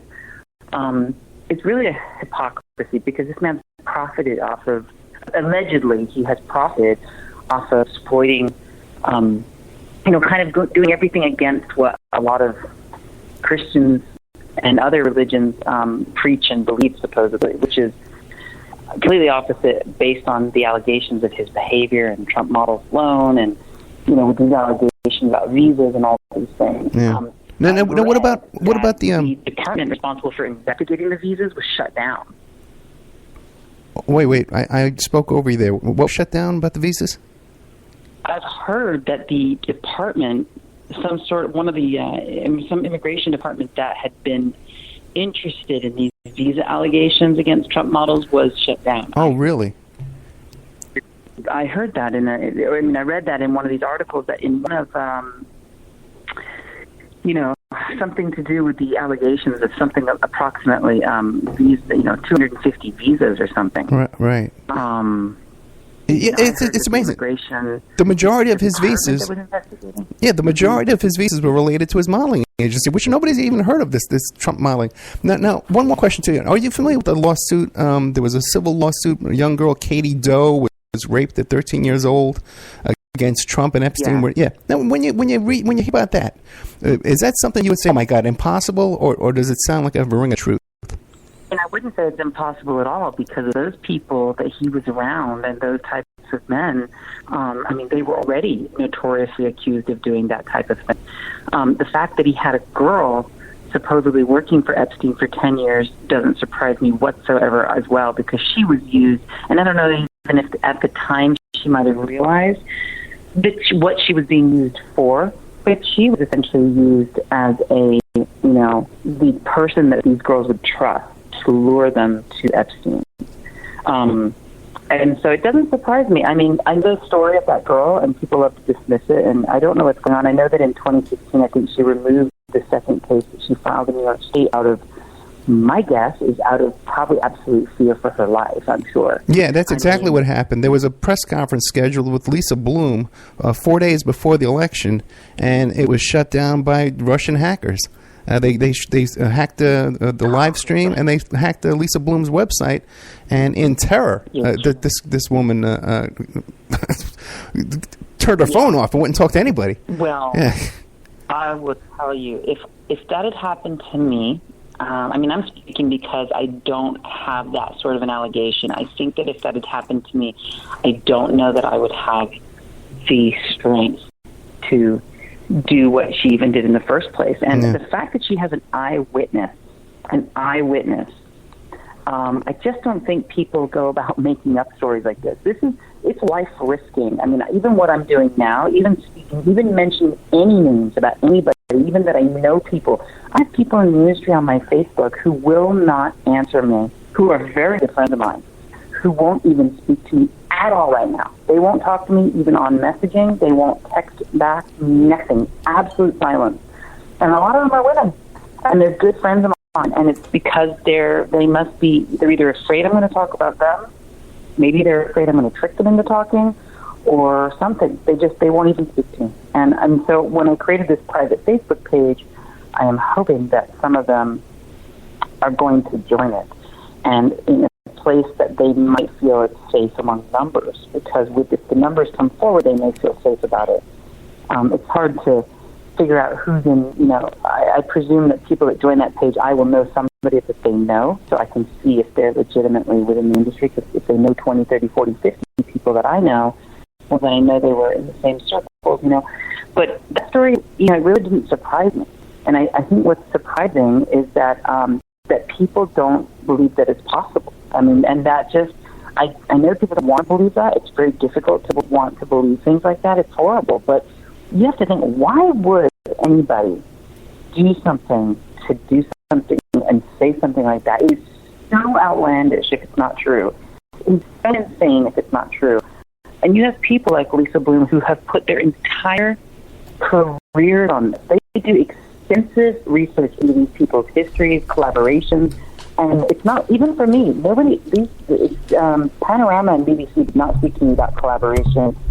They came and found me, by the way, and when I realized they had other people speak to them, I agreed to talk to them. And I don't have a story like that girl has, but I can assure you that there's plenty of haters stalking Barbara right now, and a lot of trolls on the internet, and people that my own family members aren't speaking to me right now. My own family members. My mother's British and dual national of England, and I have a huge, extensive amount of family of my own in England. I have family in the United States, and I have family in Australia.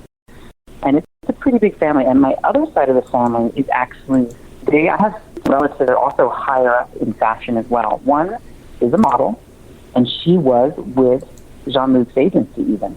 Now, I've never even met her, which is interesting because I did not know that we were cousins or related, which is just so bizarre. And I believe it's her uncle, is also a very well-known fashion director, photographer, who is French, and who I am guessing must know Jean-Luc. And then his niece, or I think it's his niece, who's my cousin, I guess she'd be like a cousin, well, she was quite a top, and she was representing. Now, I doubt she's ever been in any involvement with him in a bad way, because her uncle was very well-known and renowned in fashion and as a director, and still is. They both are.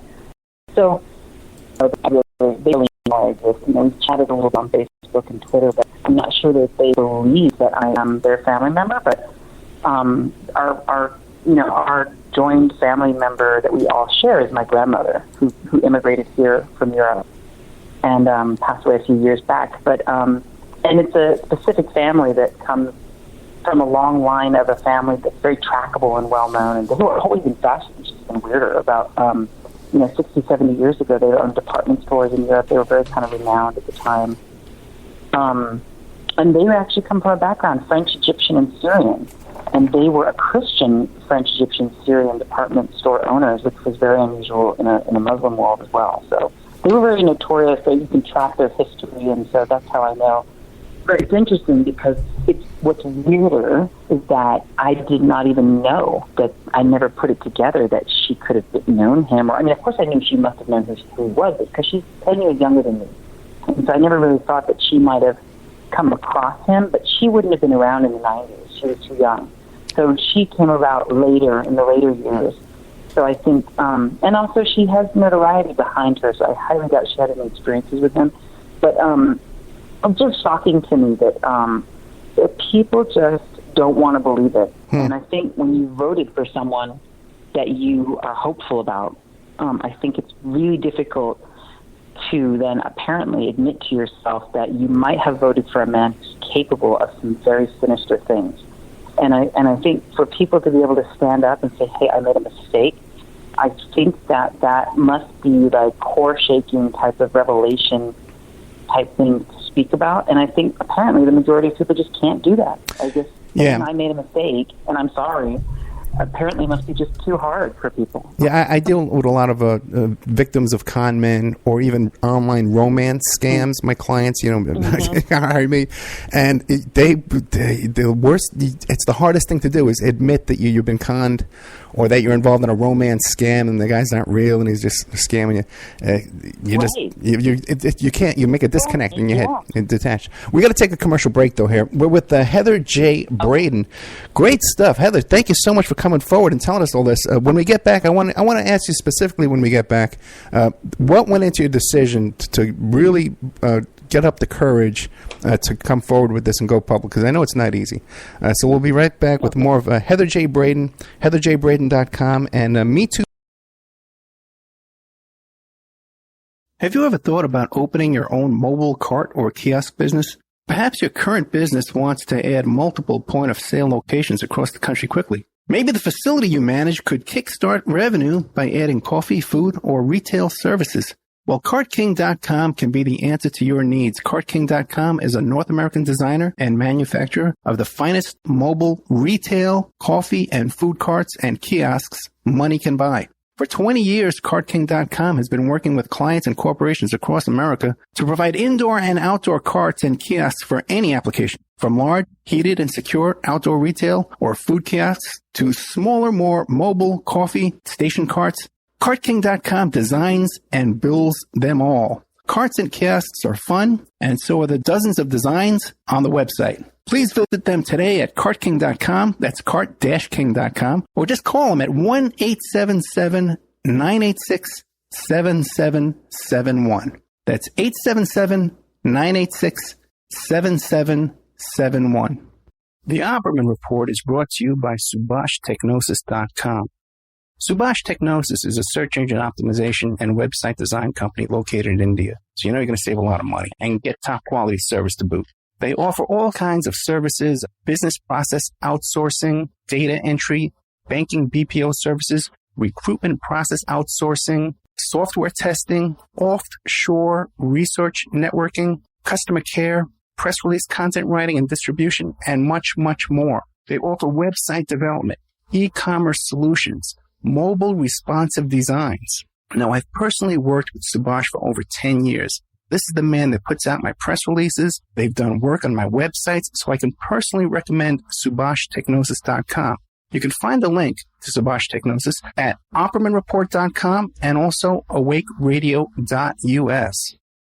People are waking up. They're standing up to those pushing pesticides and GMOs as safe alternatives for a starving world. What a bunch of crap! I tell you, I'd rather eat dirt. So I drink Life Change Tea. It's an herbal drink, cleansing my body of toxic sludge and nasty chemicals, and of course, ridding the intruders that are hidden in my so-called food. And by the way, Life Change Tea is non-GMO and organic. No fillers, no yuck. Just a great defense against you-know-what. May the supplement force awaken you. Don't fall to the dark side.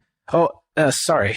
I went to the movies last night. Anyway, enough said. How do you get that herbal drink and change your life? GetTheTea.com. That's GetTheTea.com. You will awaken. You will get stronger, and you might even lose a bit of weight. So awaken to Life Change Tea and the many one-of-a-kind supplements at GetTheTea.com. That's GetTheTea.com. May the supplement force be with you. We all have questions. Did he do it or did he not? We all have opinions, but do we really know the truth? New evidence will now be presented and the ultimate answers will be revealed in the explosive documentary, Serpents Rising. Inspired by the bestseller Double Cross for Blood, an independent investigation of the trial of the century, the lies, the myths, and the concealed evidence. Don't miss Serpents Rising. This excellent documentary film is available at Serpents Rising at Vimeo Videos on demand. Watch it for $1.99. You can have your ad played here at OppermanReport.com every Friday night, 5 p.m., and Saturday night, 5 p.m. to 7 p.m. Pacific Standard Time. And on Friday nights, too, we do a live portion for 1 hour that I just do a live monologue. The ads are very, very inexpensive, and they're also played in the Opperman Report member section. In the member section, you can find all kinds of exclusive content that you won't find anywhere else. It's as cheap as $6 a month, $20 a quarter, or $75 for a year. If you contact me directly at oppermanreport@gmail.com, I'll set you up with a little special deal there where you get a discount if you PayPal me directly, and you even get a copy of my book. I want to thank William Ramsey, who helps us produce the show and book guests. You can find William Ramsey, who's an excellent author, at William Ramsey Investigates on YouTube.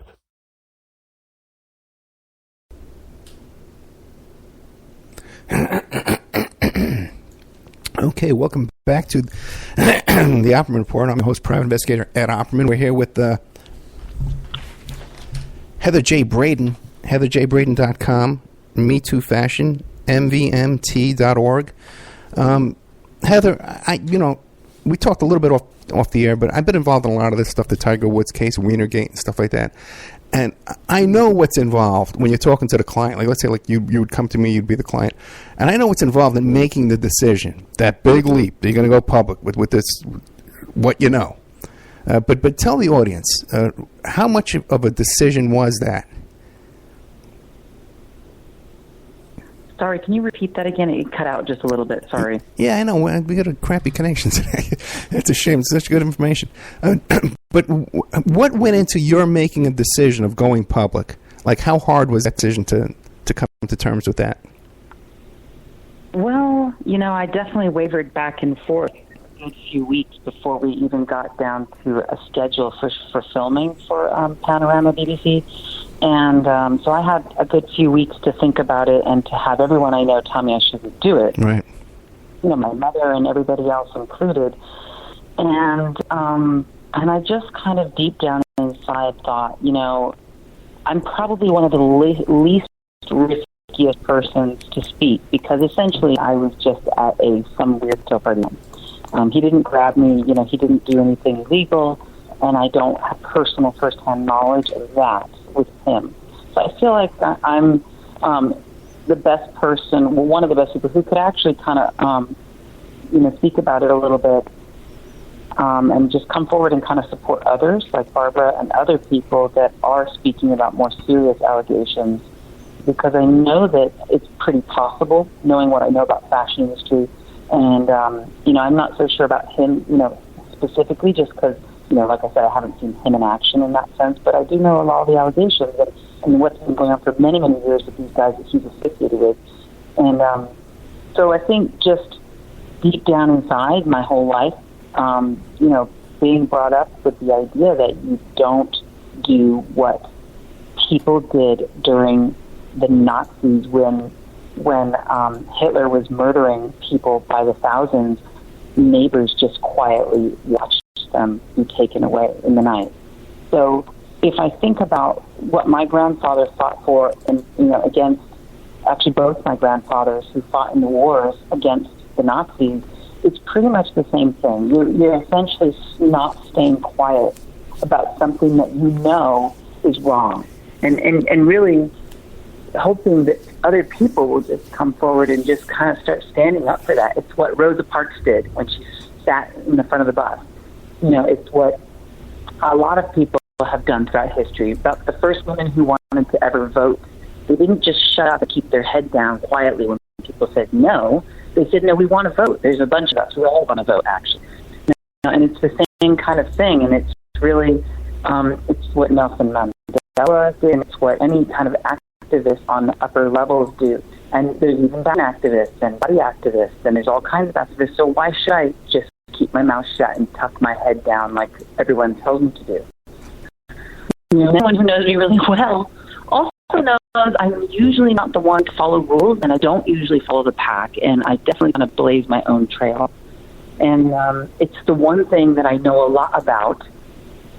And I have children, I have girls, and I've met a lot of people, and I have a lot of friends over the years, and work people that I've known who are so outspoken and outlandish and loud and boisterous and creative and amazingly talented, who have been so many things, but then all of a sudden they're just silent. And I'm shocked, I'm disgusted, I'm embarrassed, I don't know, I'm bewildered.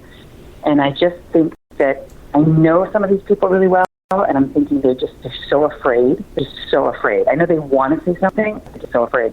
Well, maybe if me and a couple people start to talk about it in fashion, maybe others will join in. And I think when people see that I hopefully haven't been picked off yet, that it's okay to talk, that you're not going to be completely have your life ruined, then maybe they'll have a little bit more courage themselves. I know a few very close people that I've known for decades who have a lot to say, very, very, very, very jeopardizing stories that they have told me about Trump. And it's more than one. There's quite a few, and they are all females. And most of them have been at Mar-a-Lago and at Epstein parties, allegedly with Trump. So I've heard these stories from them, and I just can't imagine that random different people that I've known for decades, just like the stories of Jean-Luc and like many stories about these powerful men in fashion, how it could be just such a coincidence. It's like the Harvey Weinstein. Everybody whispered about it for many, many years. And when people finally decided to really say something about it, it spread like wildfire.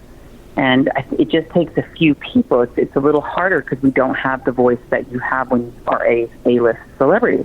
Now, if I mention the names of the A-list people who were at this party, I think that it could spread and explode.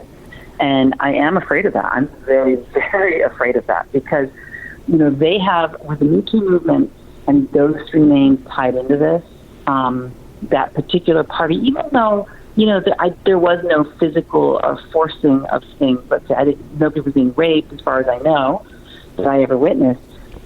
But just placing them in this place, I think is going to get a lot of interest. With the Me Too movement and the whole Hollywood thing, and the fact that they've never been named.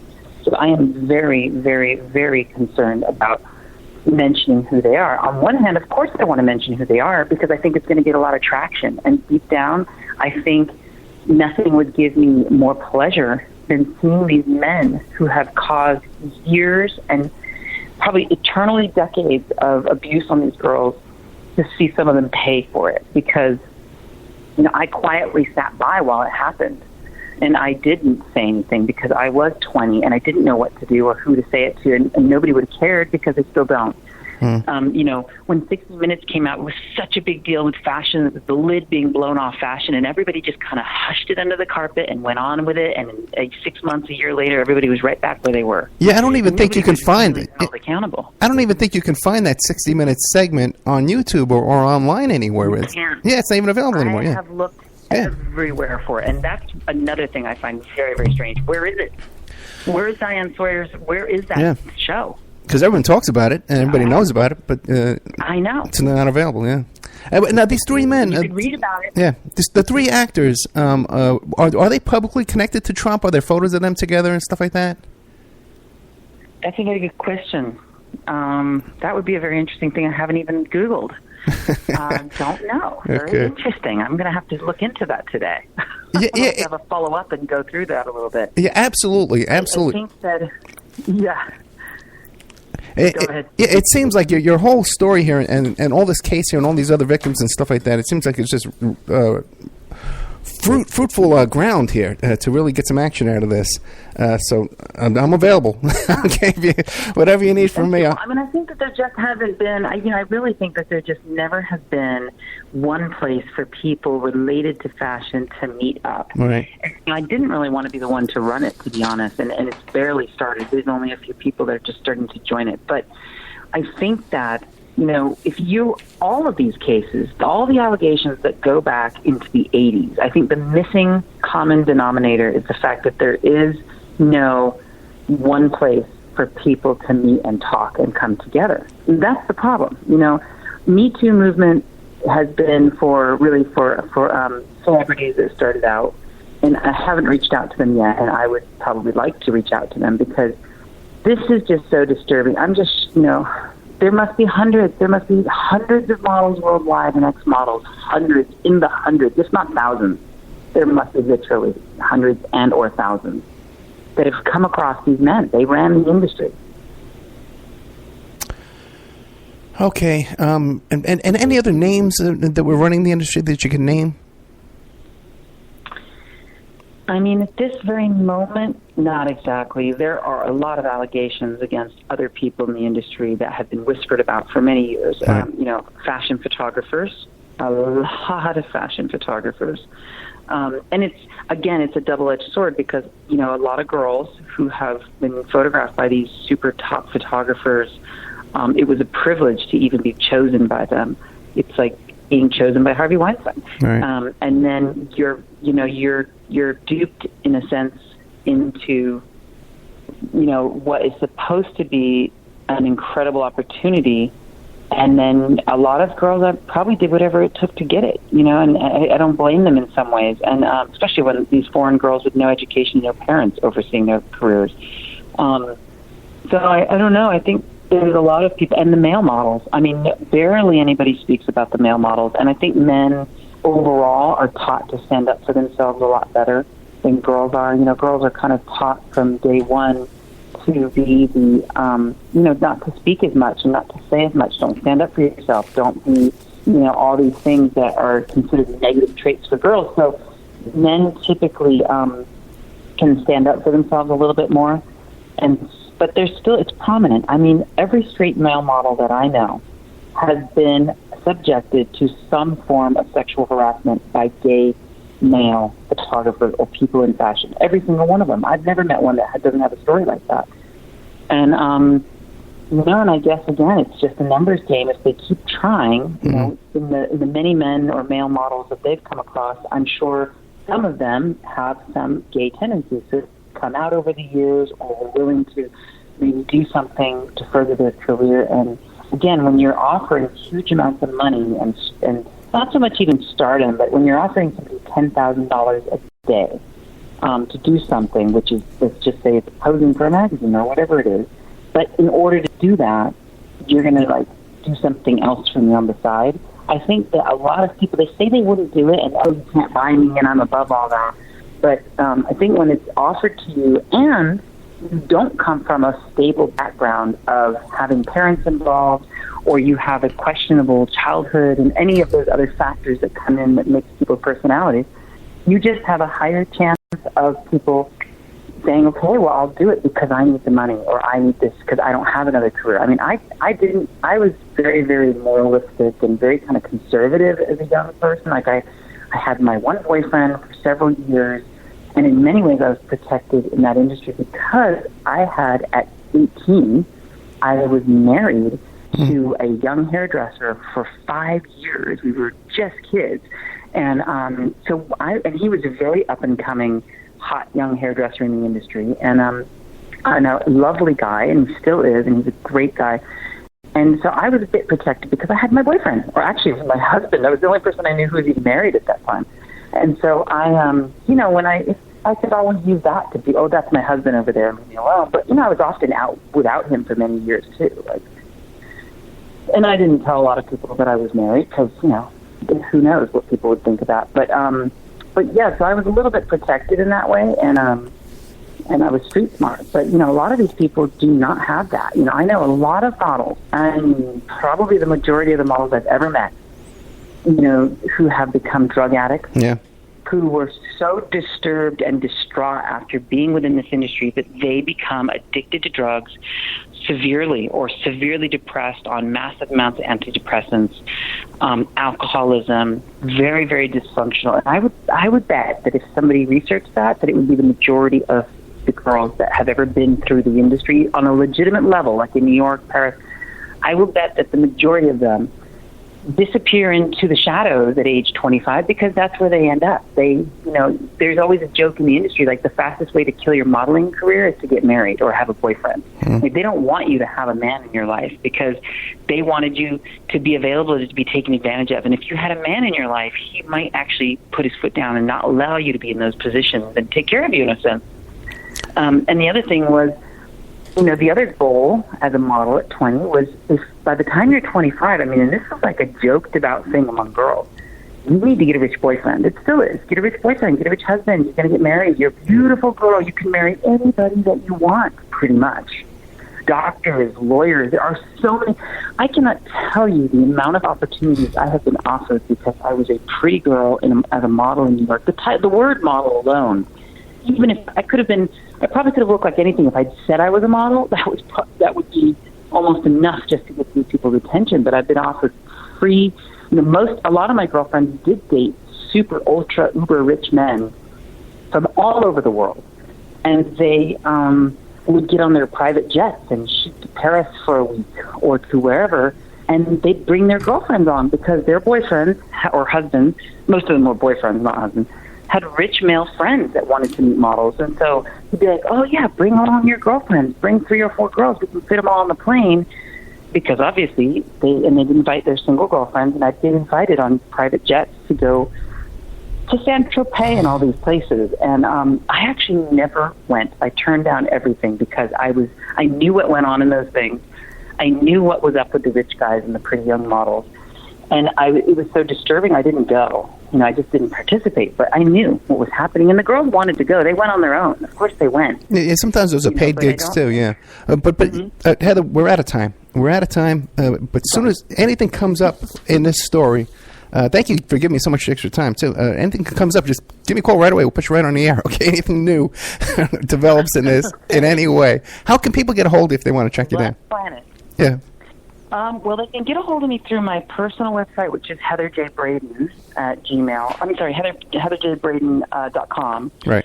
If you've got friends in fashion, of course, there's the website for Me Too Fashion, mvmt.org. I also have a photography website, which is connected, which is heatherbradenphotography.com.